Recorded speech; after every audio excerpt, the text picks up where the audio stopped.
Good evening and happy weekend. How is your day going?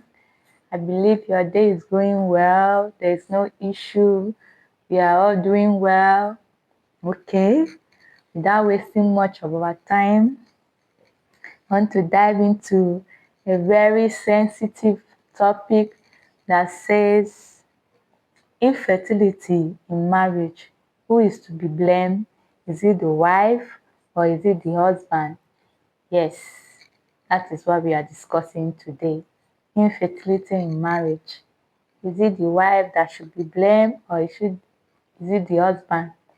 In fact, there is nobody to be blamed because the issue can either be from both partners or from one of them.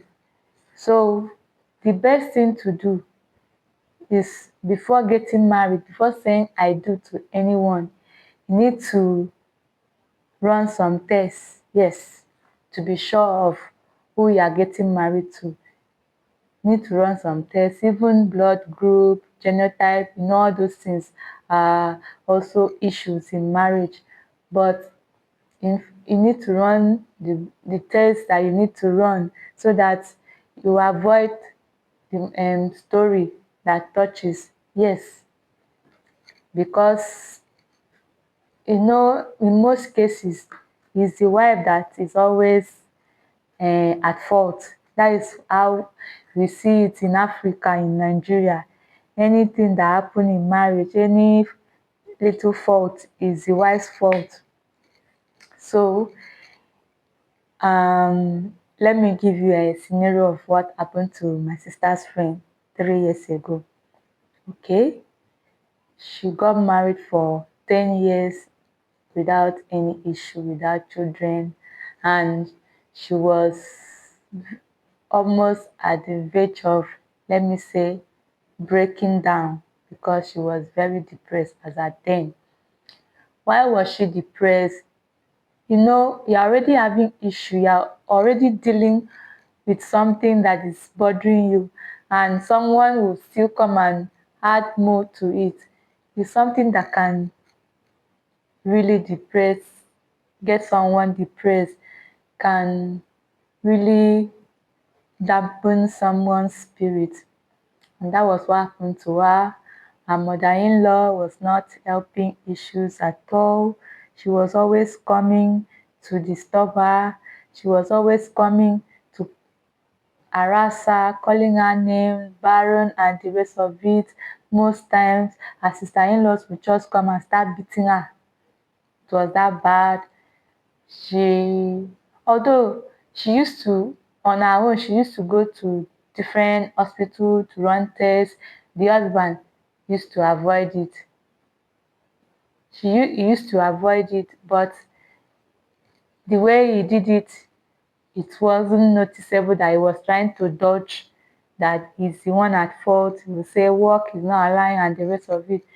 And the woman was not suspecting him. So she'll be going for different tests to just to know whether she's the one at fault or is there anything she can do, and that was it. And there was nothing wrong with her. She was just believing that one day the miracle will happen, and that was it. So in this,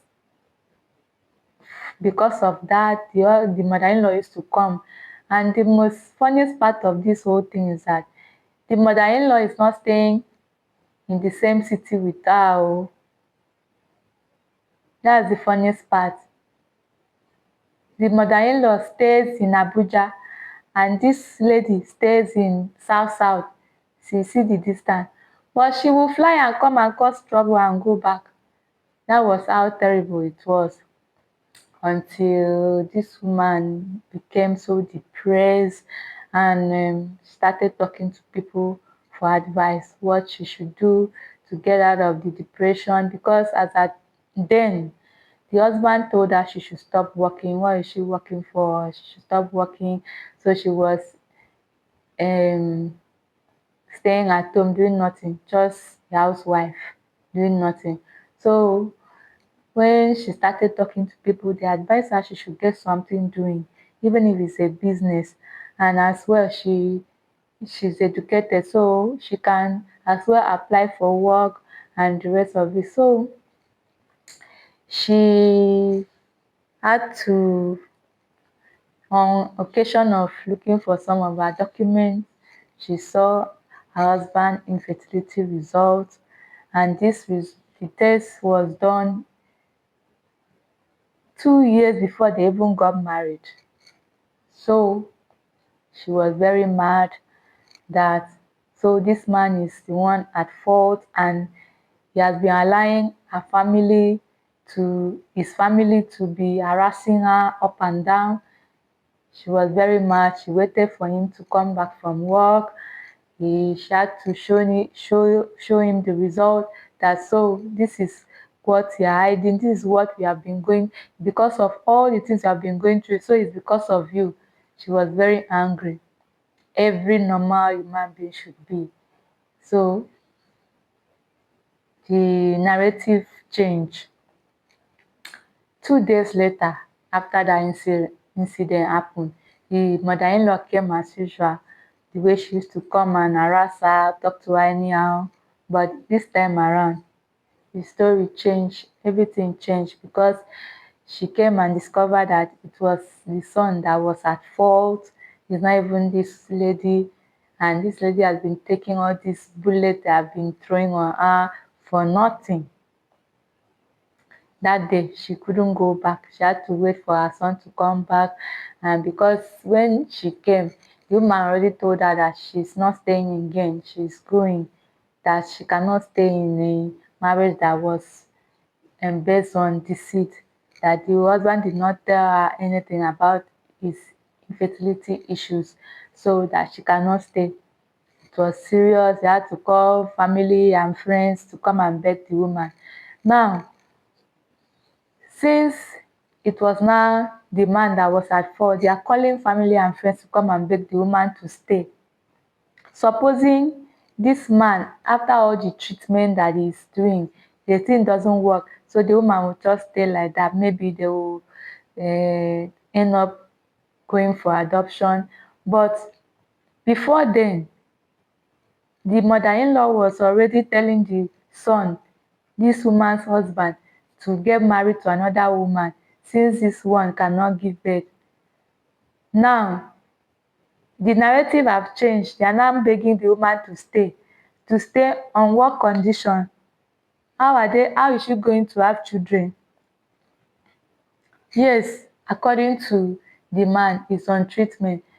Are we sure that the treatment is going to work? You see what I'm saying, that in, let me not go far, in Nigeria, in marriages, every fault is always on the woman. The man does not. Even when a man is cheating, they will still say you can manage. But when the woman is cheating, the story will change. That one is the topic of another day. So why did they not tell the woman to stay? For what?